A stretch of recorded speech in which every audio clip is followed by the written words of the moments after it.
Hi everybody and welcome to this buying guide for binoculars. In this episode we will cover what to look for when you're selecting a pair of binoculars and equally how to set them up.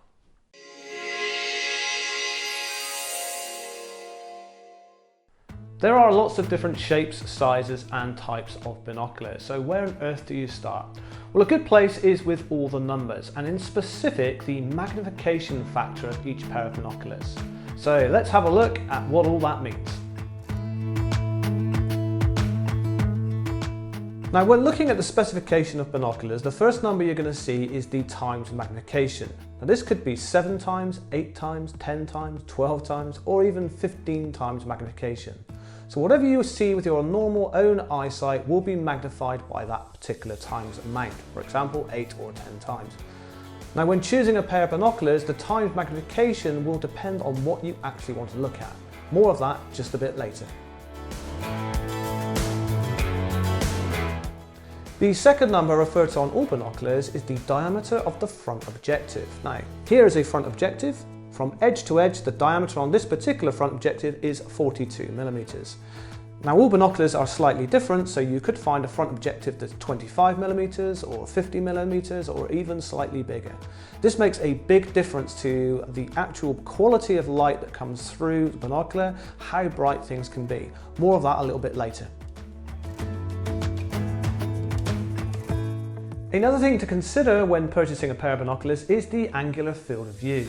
This means how much you will actually see from edge to edge, and it's measured in degrees. For example, on some binoculars you might find a small number such as around 4.2 degrees, which will give you quite a narrow field of view.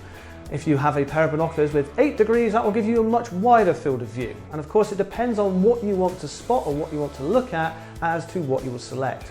Now the magnification factor has a great deal to play in this. The higher the magnification, the narrower the field of view. So you need to watch out for that when selecting the right pair of binoculars. Now as binoculars move up in price, you will gain some added additional benefits.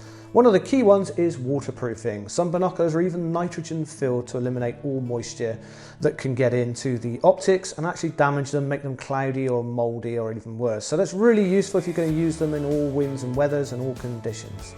The other thing is eye cups. Now this particular pair of binoculars, the eye cups, as you can see, move up and down. Now this is very different from years gone by where eye cups were just attached and you'd have to peel them back. And after a while those can perish and get damaged. These ones just clip up and down and actually are really useful because if you wear spectacles, your spectacles can lie flat against the glass pretty much, or if you don't use spectacles, the eye cups can come up and actually make your viewing experience much better. So the big question is, what pair of binoculars are for you? The first thing to select is the magnification. 8 times and 10 times are the most popular choices. 12 times and onwards tend to be a bit more specialist. These higher magnifications lend themselves well to things like astronomy and marine use. If you're wanting to spot wildlife in its environment, or perhaps you're at a sporting event where you want to see the action closer but not miss things in the overall surroundings, an 8 times magnification suits this well. These will have a wider field of view and you won't experience as much shake or wobble as you will with higher magnifications. Perfect for longer viewing periods as well. If you are wanting to bring things even closer and perhaps have a specific use, for example a singular bird or an animal on safari, then 10 times magnification may suit you better. It will just give you that extra edge and help identification of species that much easier. Your next decision is size, and along with the size of course comes weight, and that weight should play a key part in your decision making.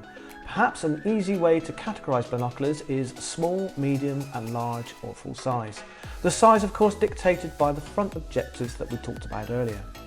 If you're traveling with your binoculars or perhaps you are concerned by weight, you should choose an objective size between around 20 to 25 millimeters.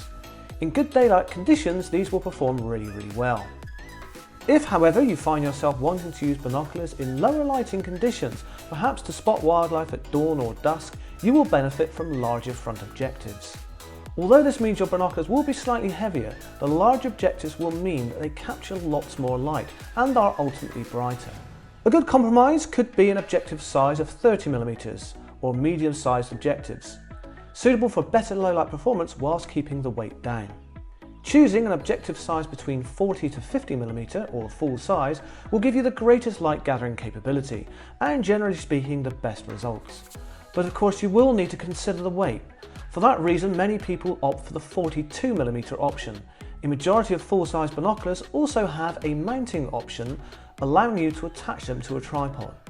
This really helps if you are needing to look through them for extended periods of time, or perhaps using them in a hide which has a suitable attachment. Also available on the market are zoom binoculars, giving you a wide range of magnification factors, and it saves you carrying more than one pair.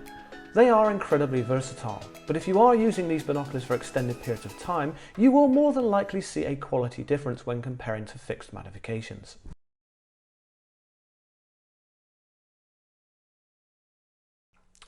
So now you've selected your pair of binoculars, here's a few quick tips on how to set them up. Firstly, we will need to set the eye cup in the right position. If you wear spectacles, you will need to have the eye cup closed down, and if you don't wear spectacles, you need to move it up. The next thing to adjust are the barrels of the binoculars to suit the distance between your two eyes. So bring them up gently to your face and then just move them towards the bridge of your nose. What you're looking for here is one clear image rather than any sort of double black barreled or edging. And once you've done that, it's time to focus the binoculars. Now your main focus wheel is just here, so you would gently just move it into finding something to focus on until you're happy with it's nice and sharp. But there is an adjustment for the difference between your two eyes. So the best way to do this is firstly, focus for the left eye. So cover the right hand barrel with your right hand and then just focus on something with the left eye. Once you've completed that, leave it where it is, and then it's time to make the adjustment for the right barrel. And on all binoculars you will find what's called a diopter adjustment. This is a little wheel right next to the eyepiece.